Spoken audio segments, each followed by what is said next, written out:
welcome back to the Dickinson Homestead. My name is Shauna. So much for joining me today. It is hot season for me and a lot of my friends, my YouTuber friends.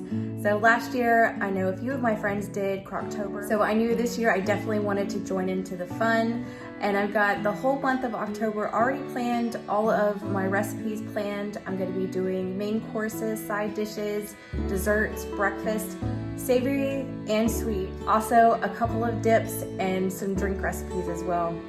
So if you're excited for Crocktober as much as I am, then you're definitely gonna wanna stick around. If you're new, I hope you do subscribe. Click that bell notification because I'll be uploading every evening, Monday through Friday for the whole month of October. So today is gonna be a super simple one. This is a tortellini pasta dish in the Crockpot that's really, really yummy and super easy to do. So if you wanna see it, then just keep on watching.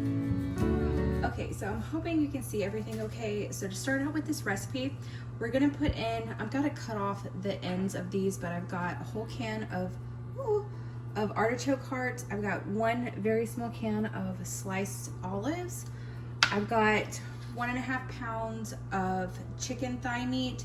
Now you can use chicken breast if you want, just 1 to 2 pounds of chicken breast. It's up to you, but I decided to use chicken thighs for this time. I've got half of a yellow bell pepper, I've got half of a red bell pepper, and then I've got one jar of spaghetti sauce. Now I decided this time to go with the Classico. My mom had this at her house, so I decided, you know what, we're gonna try it. Normally I go with the Progresso, but we're gonna give this one a go right now. Okay, and then I'm also gonna be putting in some sliced Baby Bella mushrooms, probably about half of the package. I'm gonna save the other half for another recipe that's gonna come up at the end of the week. Okay, so I'm gonna get these sliced up real quick. Like I said, I'm just gonna lop off the ends and then toss them in. So I'll be back in just a second. Okay, so just in case I could see it in my screen, that's a glare on my crock pot. It's actually clean. It's just a glare from the light.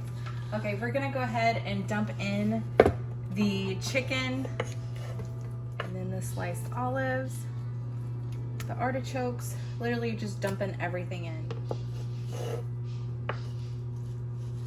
Okay, and then the jar of spaghetti sauce. Okay, and then the sliced mushrooms.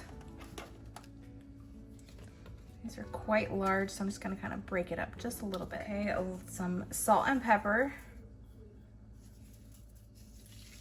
Give it another stir in. Okay, now I'm gonna go ahead and put this on low, and I'm gonna cook it for 6 to 8 hours on low and just let Stu and Mary do their thing and take the wheel on this. We're gonna get that covered and we're gonna set that aside. Now normally I get the refrigerated tortellini. This is dry tortellini. They didn't have any of the refrigerated one. So normally with this recipe I would around the last 30 minutes chunk in the tortellini, but since this is a dry one, I'm gonna go ahead and wait, and at the very end I'm gonna boil this up and I'll put in the rest of my ingredients at the end. So we'll be back in about 6 to 8 hours once the chicken is done, and we'll be finishing up this recipe. Okay, so it has been cooking for 6 hours straight and everything is done in there. The peppers are nice and soft, so it's all done. So now the next step, go ahead and pour in this Alfredo sauce in there, and then we're gonna let it set for a minute and let it all just kind of come back up to temperature. All in there and mixed up really good. Like I said, we're gonna let that set, and I'm gonna go ahead and this is the one that I had picked out this time, the cheese and spinach one. I thought it sounded really good, so let's get this boiled up.